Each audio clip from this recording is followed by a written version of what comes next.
စစ်ခွေးတွေနှိမ့်နှင်းရင်တန်ဖိုးရှိလာတဲ့ရဲဘော်တွေရဲ့အသက်တွေမတန်မရာပေးဆန်နေရတာတိတ်ကူမှဆုံးရှုံးမှုတွေဖြစ်ရပါတယ်တော်လန်ရေးတပ်ဖွဲ့အချင်းချင်းရဲဘော်အချင်းချင်းအလေးထားဂုဏ်ပြုတတ်တာကိုလည်းဂုဏ်ယူလို့မဆုံးပါဘူး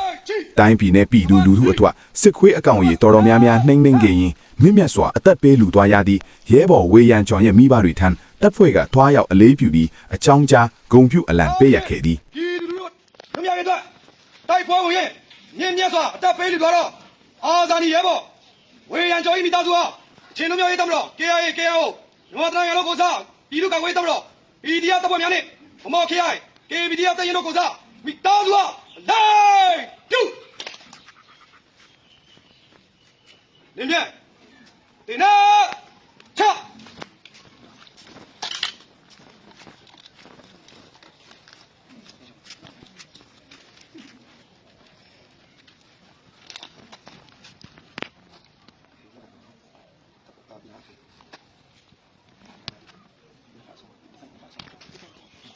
ဒီလာဒီအချင်းမျိုးသားအလံဖြစ်တယ်လို့အချင်းပြည်နယ်တွင်နေထိုင်ကြတော့ပြည်သူလူထုကိုစားပြုသည့်အလံဖြစ်ပါသည်ထို့ကြောင့်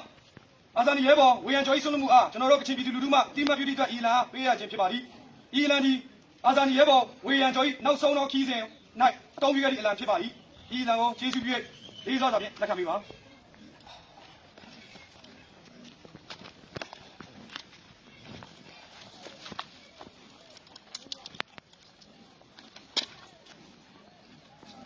မရှေးကြည့်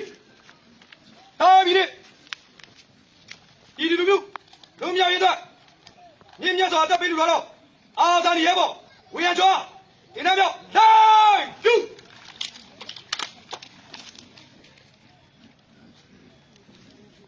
ဒီနေ့ဟမ်တမ်ကျုပ်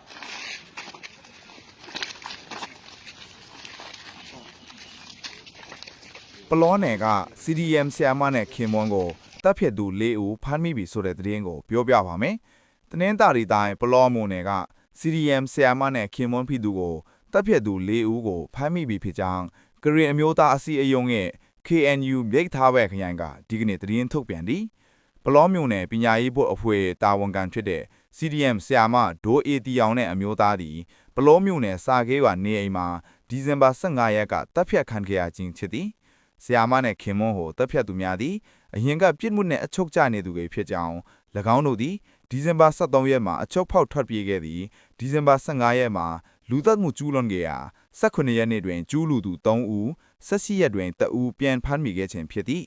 ဆရာမဒေါ်အေတီအောင်တပ်ဖြတ်ခံရမှုအပေါ်အမျိုးသားညီညွတ်ရေးအစိုးရ NUG ပညာရေးဝန်ကြီးဌာနအပါအဝင်ပညာရေးအဖွဲ့တွေ KNLA တပ်မဟာ4အပါအဝင်တော်လန်ကြီးအင်အားစုတွေကဝန်내ကြောင်ထုတ်ပြန်ခဲ့ကြပြီးကျူးလွန်သူတွေကိုဖော်ထုတ်အရေးယူပြီးအမှုမှန်ပေါ်ပေါက်အောင်ဆောင်ရွက်မိဖြစ်ကြောင်းထုတ်ပြန်ခဲ့သည်နော်အစိုးရမဟုတ်တဲ့အတွက်ဒီစီမံကိန်းကိုဘလို့မှကျွန်တော်တို့ဆောင်ရွက်ပိုင်ခွင့်ဆက်လုပ်ပိုင်ခွင့်ဘာမှသူနဲ့မဆိုင်ဘူးသူလွတ်ခွင့်ကိုမရှိတာဒီဒမ်ကြီးကပေ900မြင့်ပဲပေါ့ဗျာပေ900မြင့်မယ်ဆိုလို့ရှိရင်ဒါရေလောင်ဧရိယာကစင်ကာပူနိုင်ငံ2ဆလောက်အထီတောင်ရှိတယ်ပြောတယ်ငလင်ကြောတွေရှိလို့များလှုပ်ခတ်လိုက်လို့ကျိုးသွားလို့ရှိရင်မြကြီးနားမြို့ကမိနစ်ပိုင်းနဲ့ပုံလွှမ်းသွားမယ်တရုတ်နိုင်ငံရဲ့အကျိုးစီးပွားအမျိုးသားအကျိုးစီးပွားတရုတ်နိုင်ငံသားတွေရဲ့စီးပွားရေးရင်းနှီးမြှုပ်နှံမှုကိုတရုတ်ကွန်မြူနစ်ပါတီနဲ့တရုတ်အစိုးရအနေနဲ့လုံးဝကာကွယ်မယ်အဲ့လိုကာကွယ်ရင်းနဲ့သူ့ကိုကြောတော့နောက်ခံကြပြီးသားဖြစ်သွားမယ်ဆိုရင်စိတ်ကူးယဉ်ချက်ရှိတယ်ဗျာသူ့မှာသူစိတ်ကူးယဉ်တာပေါ့ဗျာသူဖြစ်နိုင်မဖြစ်နိုင်တော့စိန်ခေါ်မှုတွေပါထက်တွက်တဲ့လူတော့မဟုတ်ဘူးဗျာသူကဘာမှမဆိုလုပ်ရဲတဲ့လူဆိုတော့လေသူကဘာလဲဆိုတော့လျှက်စစ်နဲ့ပတ်သက်ပြီးတော့သူဖြည့်ရှင်းကျင်တာလဲဖြစ်ကောင်းဖြစ်မယ်ပေါ့နောက်တစ်ခုကသူကဒီစီမံကိန်းတွေသူလုပ်နိုင်တယ်ဆိုတာကိုတိုင်းပြည်ကိုနိုင်ငံရေးကအားယူပြီးတော့ပြကျင်တယ်သူဒီစီမံကိန်းလုပ်လိုက်လို့ရှိရင်လူတွေကသူ့ကိုထောက်ခံလာမှာပဲလျှက်စစ်မီးကအခုဆိုလို့ရှိရင်ဒီပြည်လုံးမှာ25ရာခိုင်နှုန်းတောင်မပေးနိုင်တော့ဘူးကျွန်တော်တို့ကမဂါဝတ်9000ပေးနိုင်တဲ့နိုင်ငံမှာမဂါဝတ်2000လောက်နဲ့လှည့်ပတ်ပေးနေရတဲ့အခြေအနေမှာရုပ်ပြဆင်းပဲဖြစ်တဲ့အတွက်ဒါကိုသူကဖက်ပေါက်အနေနဲ့သူစူးစမ်းပြမယ်ဆိုတဲ့ဟာမျိုးလောက်တာပေါ့နောက်တစ်ခုကတရုတ်နိုင်ငံကကုမ္ပဏီကိုဆို TP ခောက်ပြီးပေါ့ဗျာသူစကားပြောပြီးသားဖြစ်လိမ့်မယ်နောက်တစ်ခါသူကကော်မတီဖွဲ့လိုက်တယ်ဆိုတဲ့အခါမှာလေဒီကော်မတီကသူတည်တနာပြုပြီးတော့လေးလာမယ်ပဏာမအဆင့်ကော်မတီပေါ့အဲ့အမှသွားမှာအဲ့တော့သူလှုပ်ချင်တာကတော့ခုနကပြောသလိုသူတဲ့နိုင်ငံရေးထွက်ပေါက်လဲရမယ်ပြည်သူလူထုလည်းထောက်ခံလာနိုင်တယ်သူစိတ်ကူးရင်တာပေါ့ဗျာသူဖြစ်နိုင်မဖြစ်နိုင်တော့စိန်ခေါ်မှုတွေပါထက်တွက်တဲ့လူတော့မဟုတ်ဘူးဗျာသူက ဘာမှမဆိုလုပ်ရဲတဲ့လူဆိုတော့လေအဲ့အနေထားနဲ့သူဒါဇွတ်လို့ဖို့လှမ်းလိုက်တာပဲသူအမတန်ကြောက်ကမန်းလေးသူရင်ဆိုင်ရမယ့်ဟာတွေကိုသူထက်မတွက်ဖက်နဲ့လုပ်လိုက်တာပဲဒါကျွန်တော်ပနာမပြောလို့တာပါ ဟုတ်ကဲ့ဒါသူလုံးမယ်ဆိုတာတော့ကျင်းတဲ့တောင်ရှိနေတယ်လို့ယူဆတာပေါ့နော်အဲ့တော့ဟိုဒီစီမံကိန်းကလည်းအခုချက်ချင်းလက်ငင်းမီးကလျှက်စစ်စွမ်းကထွက်မှာမဟုတ်ဘူးဆိုတော့သူ့အနေနဲ့တခြားပေါ့နော်တရုတ်နဲ့သူဆက်ဆံရေးမှာသူဟိုအကျွေးတွေရှိလို့ပဲဖြစ်တခြားနိုင်ငံရေးရပဲဖြစ်တရုတ်နဲ့ပတ်သက်ပြီးဘာတွေကိုသူဟိုအပေးယူလုပ်ချင်တယ်လို့ဟိုယူဆလဲဦးစော်ရန်တို့အနေနဲ့ အခုသူကတော့ဗျာဒီအာနာသိမ့်ပြီးနောက်ပိုင်းမှာသူဒါဆေးပေါ်ကြိုးပဲလည်းမရှိဘူးကုလသမဂ္ဂလိုနေရာမျိုးမှာလည်းသူ့တန်မတ်တောင်မှထားလို့မရဘူးလေအခုကြောင့်မိုးထုံးရပဲဆက်လက်တောင်ထမ်းဆောင်ကြအောင်အာဆီယံစည်းဝေးဆိုလည်းသူကမတက်ရဘူးဗျာအဲ့တော့သူ့အနေနဲ့နိုင်ငံရေးထွက်ပေါက်ပေါ့ဗျာနိုင်ငံရေးလက်ချက်တမစီရသူကရုရှားအားကိုးမယ်တရုတ်အားကိုးမယ်ပေါ့ဗျာတရုတ်စီကစီးပွားရေးရရောနောက်တစ်ခါနိုင်ငံရေးရရောကြားကန်မှုအတိမတ်ပြုမှုပေါ့ဗျာသူ့အထောက်ခံမှုသူတိတ်ကိုလိုချင်တာလည်းကိုရှင်းရှင်းပြောရရင်မရှိမဖြစ်ကိုလိုအပ်တယ်သူ့အတွက်တရုတ်တို့အိန္ဒိယတို့ကပေါ့နော်တရုတ်ကလည်းသူလှုပ်ချင်တယ်ဗျာအဲ့မှာသူကမ္ဘာလမ်းစီမံကိန်းတစ်ခုလည်းရှိရပေါ့ဗျာနောက်ဒီသူ့နိုင်ငံမှာလည်းလျှက်စစ်ကရဲလိုတာပေါ့နောက်တစ်ခုကတော့တရုတ်နိုင်ငံကကုမ္ပဏီတွေနဲ့သူလှုပ်လိုက်ပြီဆိုလို့ရှိရင်ဘယ်လိုပဲဖြစ်ဖြစ်တရုတ်နိုင်ငံကနေပြီးတော့တရုတ်နိုင်ငံရဲ့အကျိုးစီးပွားအမျိုးသားအကျိုးစီးပွားတရုတ်နိုင်ငံသားတွေရဲ့စီးပွားရေးရင်းနှီးမြှုပ်နှံမှုကိုတရုတ်ကွန်မြူနစ်ပါတီနဲ့တရုတ်အစိုးရအနေနဲ့လုံးဝကာကွယ်မယ်အဲ့လိုကာကွယ်ရင်းနဲ့သူ့ကိုကြောတော့နောက်ခံကြာပြီးသားဖြစ်သွားမယ်ဆိုရယ်စိတ်ကူးယဉ်ချက်ရှိတယ်ဗျာသူ့မှာအခုဒါလေဘရောင်းတောင်တို့ဘာလို့တော်၎င်းပေါ့ဗျာနောက်ဘက်ကကျွန်တော်တို့ get pipeline နေနဲ့ပတ်သက်လို့ပါကျွန်တော်တို့ဒီလူဒေါ်လာရင်းလုပ်တဲ့အခါမှာဘာပဲဖြစ်ဖြစ်ဒါကျွန်တော်တို့ကလူသားဆန်ဆန်နဲ့ဒီစီမံကိန်းတွေကိုမထိခိုက်အောင်စဉ်းစားပြီးတော့လုပ်ကြတာမျိုးရှိတာပေါ့နော်အဲ့တော့ तू ကအဲ့ဒါမျိုးတွေပေါ့ဗျာအကာအကွယ်ယူခြင်းနဲ့တရုတ်ကကာကွယ်မှာကာကွယ်နဲ့သူ့ကကာကွယ်ပြီးသားအသိမှတ်ပြီးသားလိုချင်တယ်ဒီအတွက်ကို तू ကဒါတွေကို तू ဇွတ်လုံးမှာဒီမကဟာလည်း तू ဇွတ်လုံးနေမှာဗျဒီစီမံကိန်းမှာကျွန်တော်တို့ကလူများပြောတာနော်သူများပြောတာပဲကြားရတယ်ကျွန်တော်တို့က20တဲ့မဂါဝတ်2000ထွက်မယ်ဆိုရင်သူတို့က80တဲ့ဒါကျွန်တော်တို့တော့မတူကျွန်တော်ကွန်ရက်ကလည်းတော့ဘောမတူဟို90ရောကျွန်တော်တို့ဘာပြုတ်ပေးရမလဲဆိုလိုတာကကျွန်တော်တို့သူတို့ရောင်းရင်ရောင်းမယ်ကြိုက်တဲ့လောက်ရောင်းမယ်ကျွန်တော်တို့ကြိုက်တယ်လို့ကျွန်တော်တို့နိုင်ငံထဲမှာဖူလုံအောင်သုံးမယ်ဒါမျိုးတွေရောကျွန်တော်တို့အခွင့်အရေးရသလားဒါတွေပေါ့နော်အကုန်ပြောရမယ်အဲ့ဒီ data ကြီးတစ်ခုလုံးမှာဇီဝရင်းမြစ်တွေပြည့်စည်သွားမှာကိုဘယ်လိုတောင်းရင်မလဲဘယ်လောက်ထိပြည့်စည်မလဲဘာတွေတိုင်းတာထားတယ်တိုင်းတာမှုကဘယ်နှစ်လောက်ထားတယ်ARI မျိုးဆိုအထက်ပိုင်းမှာလုပ်တဲ့ဟာကြီးတန်ရင်တစ်ခုကတစ်နှစ်လောက်နဲ့ survey လုပ်လို့မရဘူးနှစ်နှစ်လောက်နဲ့ survey လုပ်လို့မရဘူးသုံးနှစ်လောက်နဲ့ survey လုပ်လို့မရဘူးအဲ့တော့အဲ့ survey တွေရောဘယ်လောက်ခိုင်ပါလဲနောက်တစ်ခါကျွန်တော်တို့ကမ္ဘာတဘာဝပတ်ဝန်းကျင်ပညာရှင်တွေရောဒါနဲ့ပတ်သက်ပြီးတော့ဘာစကားတွေပြောတယ်ဒါတွေကျွန်တော်တို့ကအကုန်လုံးလေ့လာထားတဲ့အခါကျတော့မလုံတင်ဘူးဆိုတဲ့မှတ်ချက်နဲ့မလုံတင်ဘူးဆိုတဲ့အကြံပေးချက်ပဲရတယ်ဒါပညာရှင်တွေကအကြံပေးတာကျွန်တော်ကိုယ်တိုင်လည်းဒါလျှက်စစ်အင်ဂျင်နီယာကြီးတယောက်ပါအဲ့တော့ကျွန်တော်တို့ကဒါနဲ့ပတ်သက်ပြီးတော့ဘာမှကျွန်တော်တို့တွေးဝေးစရာအကြောင်းမရှိဘူးဒါကျွန်တော်တို့ဘလို့မှလက်မခံနိုင်လို့အစိုးရတွေကိုယ်တိုင်လည်းရဆိုင်လို့ကျွန်တော်တို့ကွန်ရက်ဟိုထဖွဲ့ပြီးတော့ကိုဒါအပြီးတိုင်ရ